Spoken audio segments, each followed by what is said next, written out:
From my earliest memories in Astro on India Street, I can remember being like 3 years old, and we used to live on the second floor, I think. And if you look at the Astro in the beginning, in the on India Street in Franklin, the entrance on India, you see this window with this little drop and these little. It's a little area that you can climb down. Anyway, I climbed out the window, and I jumped down there. And I remember I was so small I couldn't jump back up onto the onto the windowsill. So that's my earliest memory. 3 years old, doing some mischievous shit. So I have these memories like up until I don't know. I mean, before 6 years old, that's like the only memory I have, besides some pictures. Then when I was, the last memory I remember is being, whatever year you can become an altar boy, I became an altar boy with my brother Mike. And I remember in St. Anthony's, we were sneaking wine and bread because that's what fucking kids do, especially back then, the 70s. Come on. And we got caught, and we got separated, and I don't remember anything else. And, I don't remember anything until meeting Mike Willis in Mr. Penner's class in 125. 5 years later, I have zero memories. My whole point here is that, like, you don't know.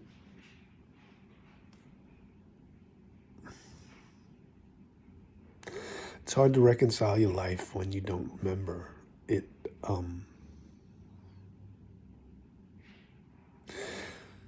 Was I just a normal kid with normal memories and stuff where it's okay to not remember anything, because most kids don't, but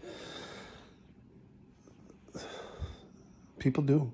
I mean, was the trauma that bad that, I mean, look at Mike, look at my brother Mike. You tell me he didn't suffer when he was a kid? I'd call you a liar.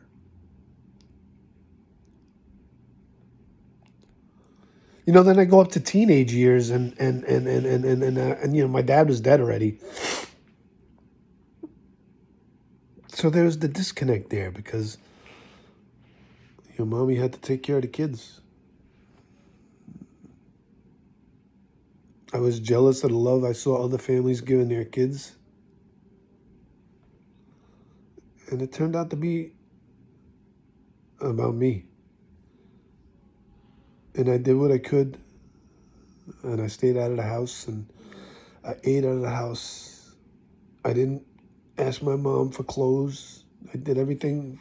14, I did it on my own. I didn't want to burden my mom.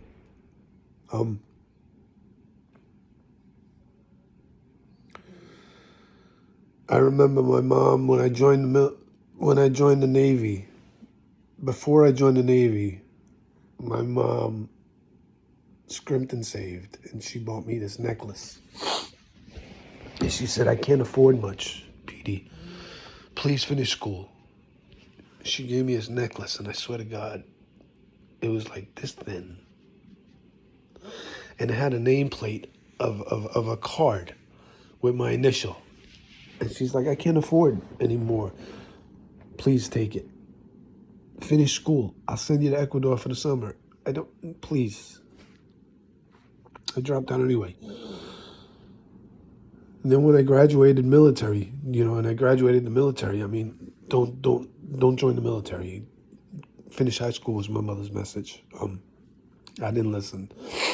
I joined the military. I thought it was the smartest thing for me. My mom saved and saved and saved, and they told me she bought a silver plate, like a plaque that was engraved U.S. proud of me, proud of her son, and she worked overtime to buy it.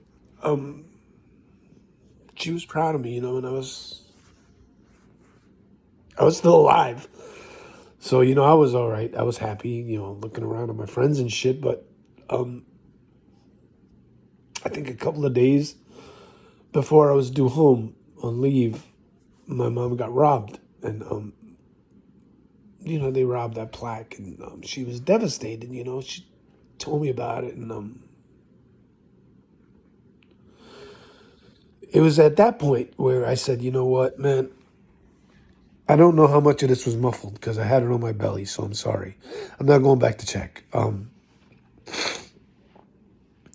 Point is that I think it was at that point where I decided to be less of a burden on my mother so she can raise the kids easier. And my older brothers and sisters, God bless Mike, God rest his soul, and Tony, fucking asshole, wherever you are. I love them, but you know what? After 35 years, 36 years, still getting high, and come on. I think it was at that point where I just said, no, I'm not gonna do it. I'm not gonna be around. I'm gonna try and do me, and I've done that. You join the military and you think you're doing something good, but then you find out trauma. Whoa, could come up at any time, and if you never were aware of your mental health, be aware because shit can really just creep on you. I mean, I'm telling you, there are things where I don't feel like the same person sometimes. I mean, all right, look, I'm diagnosed with PTSD, severe major trauma. They're trying to see if I'm severe personality disorder, borderline schizophrenia. I don't see it personally. I don't have mad conversations with myself with mad people. You know what I'm saying? I don't think I talk to myself more than you do. It's not too late to take care of yourself. If you notice you're feeling a type of way, or you're thinking a type of way, and you weren't feeling that yesterday, you weren't thinking that yesterday, and then you got family telling you something's wrong. Something's wrong with you. Go get yourself checked out. So maybe you do. What's the worst that can happen? And you help yourself.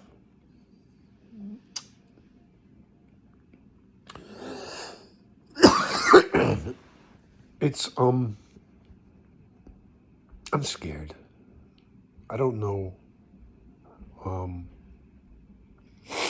I don't know what I think from this moment to the next. I mean,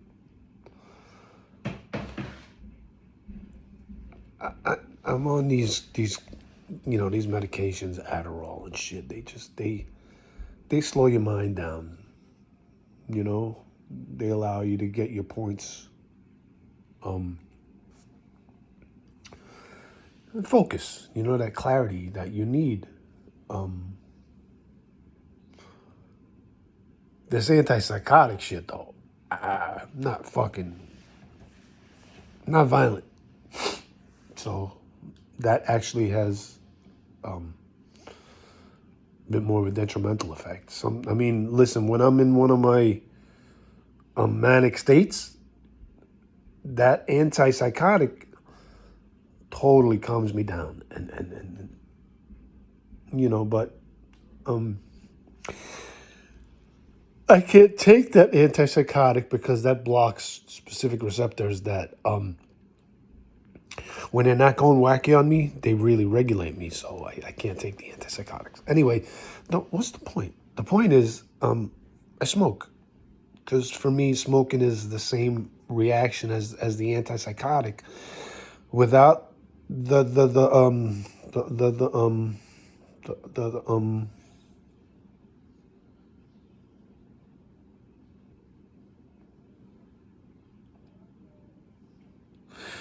without the anxious feelings after I calm down. Like with the antipsychotics, I get really anxious and stuff, and I start talking a mile a minute, and I go, and with weed, all right, I take my morning med. I mean, I remember in the mornings I was posting like fucking 15, random, all day long, all day posting shit all day.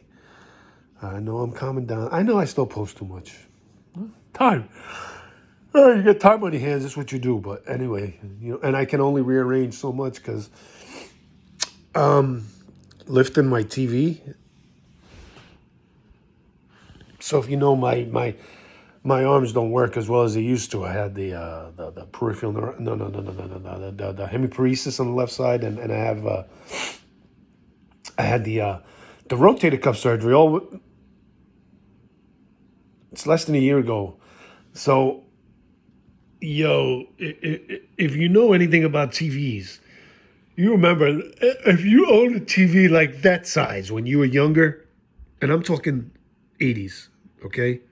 70s, 80s. You know it was chic to have that big wooden case fucking TV and that 50-inch.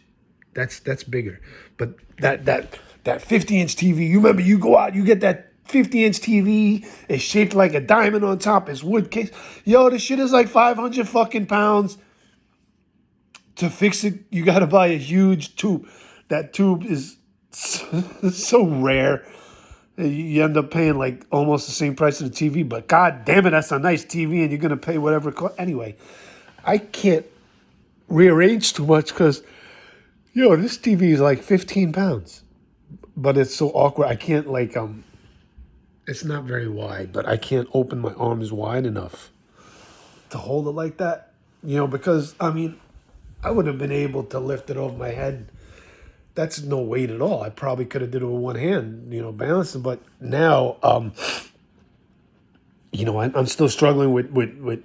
I'm up to 15 pounds on my left arm. But anyway, to hold it up, it's hard. It was hard. I mean, it took me. Literally, I tapped myself.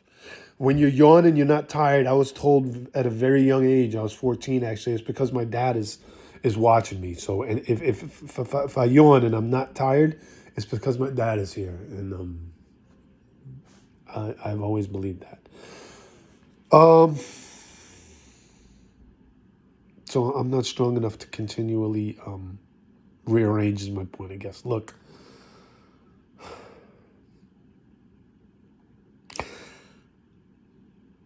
I don't ask questions because I'm trying to rub shit in people's faces because I found out before you. I've been believing this for 3 years, and you're believing it now because CNN said so. Listen, I don't do that. And if I do, you know what? I don't mean to, but big fucking deal. You all put me down behind your fucking backs. And please, don't pretend you didn't. And some of you faggots still do. So that's cool.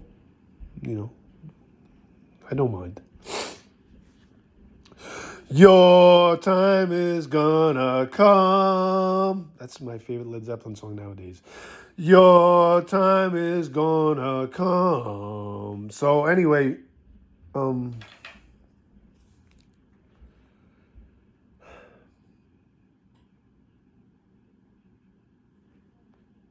sometimes I really want to know stuff. Sometimes I'm curious. I don't know if that was how did they say it best? The desire to have an approval in the eye of anybody listening to you because you had no approval from anyone growing up. And I don't need, and I don't care for anyone's approval. And if I'm coming across as like needy and lost and shit, I don't know. Am I needy and lost? I don't think I'm needy. I sure as fuck know I'm lost, and I'm the first to admit that, and I'm okay with that. But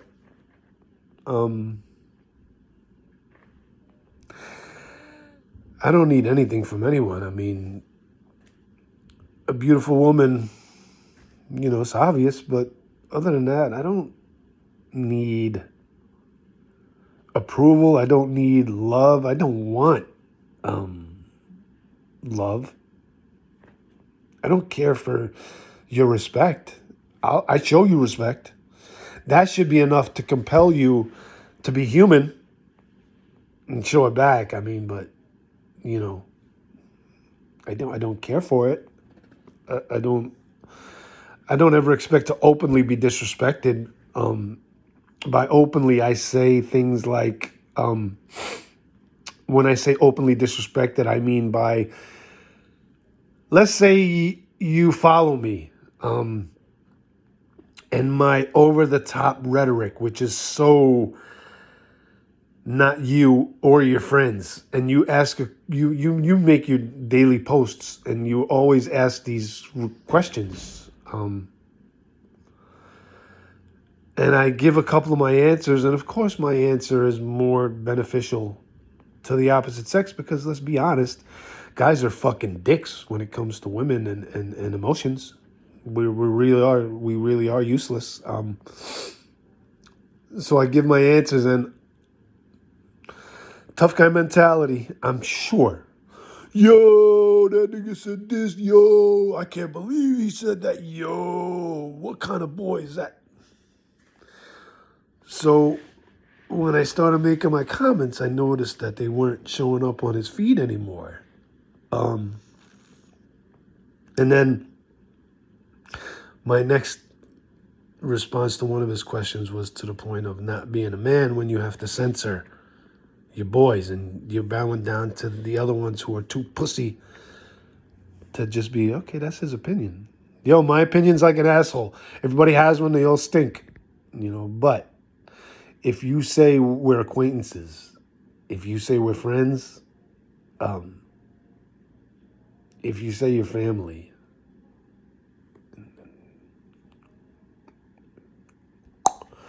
you hit that snooze button, you're really not. I mean,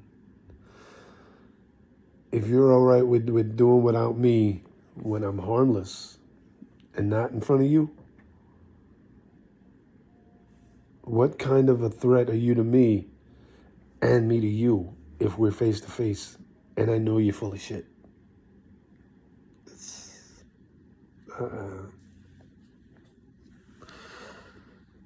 You wanna live peacefully and happy, never worrying about anything.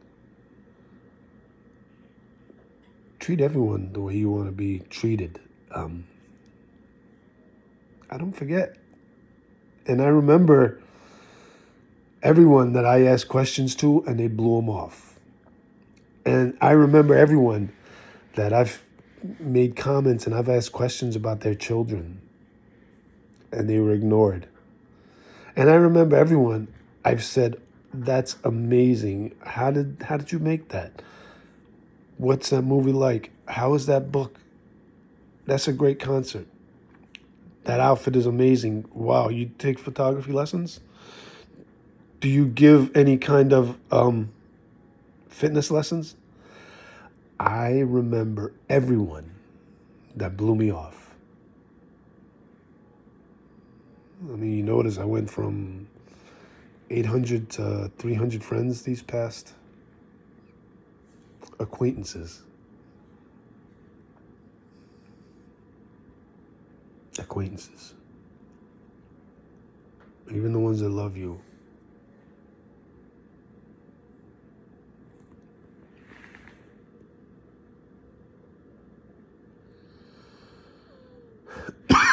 I guess even when you feel like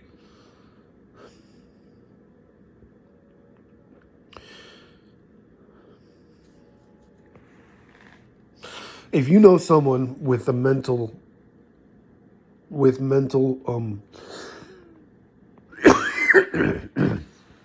if you know someone with mental issues, and one of your first responses is change what you do, change what you say. They. I don't want you in my life. I don't need you in my life. If you know someone with mental issues, you say, good morning. Yeah, that's what I want in my life.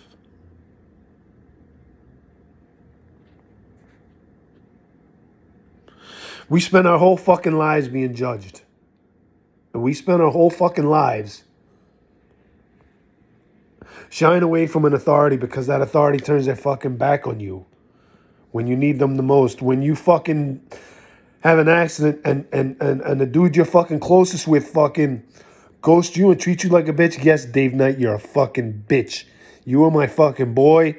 And when I needed you the most, you turned your back. Whether it was for political reasons or just the fact that you're a pussy, Dave Knight, ex-singer,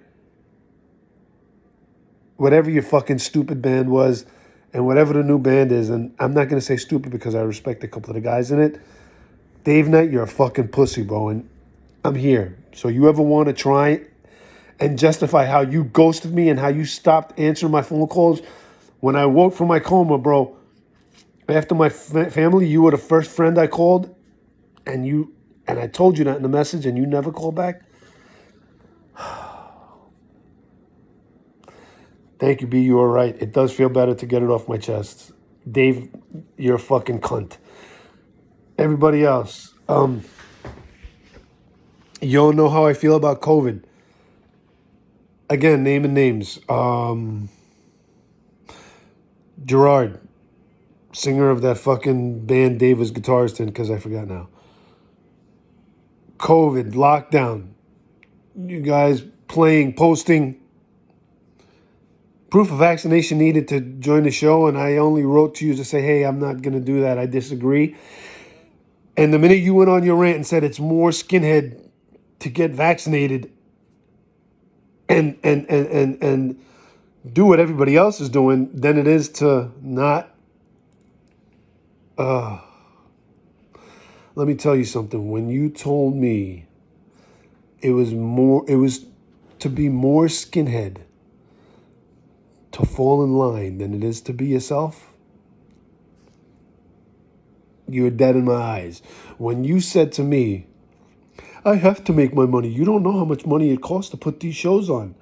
That told me you went from, dude, not crazy, but a conservative with right-wing ideals who played in a band that actually played some good covers by right-wing bands. When you went from that to straight up Black Lives Matter, free the people, the border, pay their education. Yo, that's what you want to believe. That's cool. You know, I'm not anyone to knock what people believe, but when you tried to preach to me to tell me that I would be more skinhead to get the vaccination and support the scene, no, brother, you were telling me get the vaccination because I got a show to put on. I have money to make. There's money I need to be made up. I need to make up the money I put out. There you go. Nah. Anyway, listen.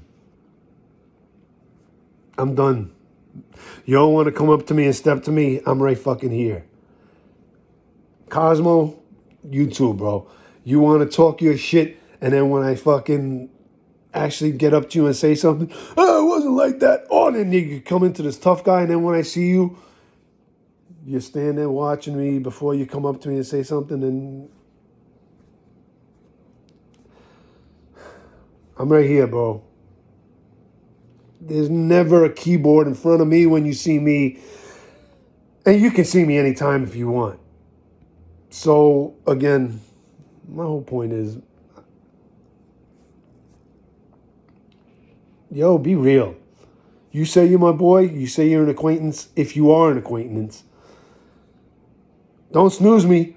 Have the fucking balls to stand up to the courage of the conviction of the fact that you don't want to fucking hear me. Yo, delete me, unfriend me. What do you think is going to hurt me if I go from 403 to 402. I don't care. All it tells me was, you didn't mean, I didn't mean anything to you.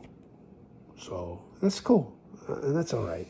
I'm not trying to teach the world. I'm not trying to preach. I'm just trying to say things that bother me and why.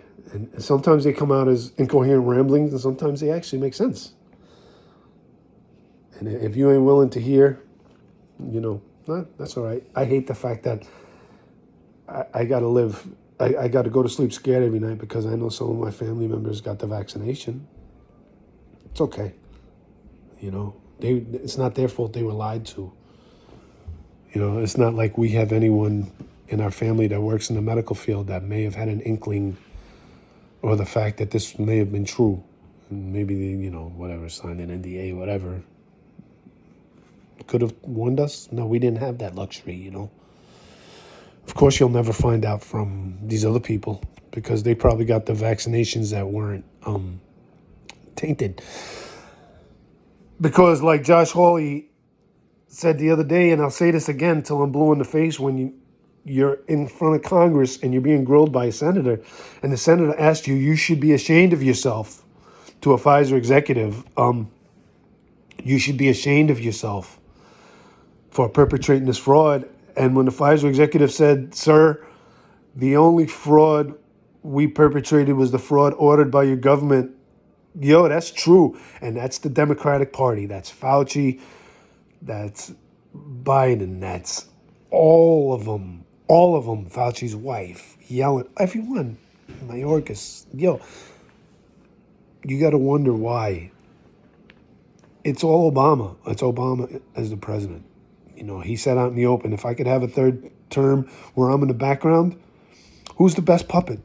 The Bidens. Who's the best scapegoat? The Bidens, bro. They're so corrupt. The perfect family to throw under the bus. No one's going to care.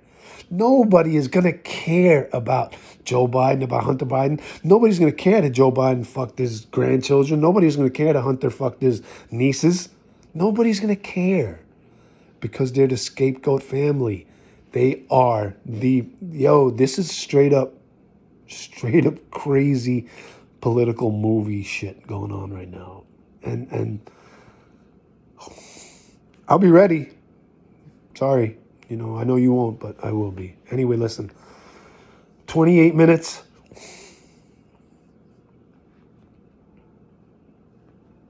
This is me.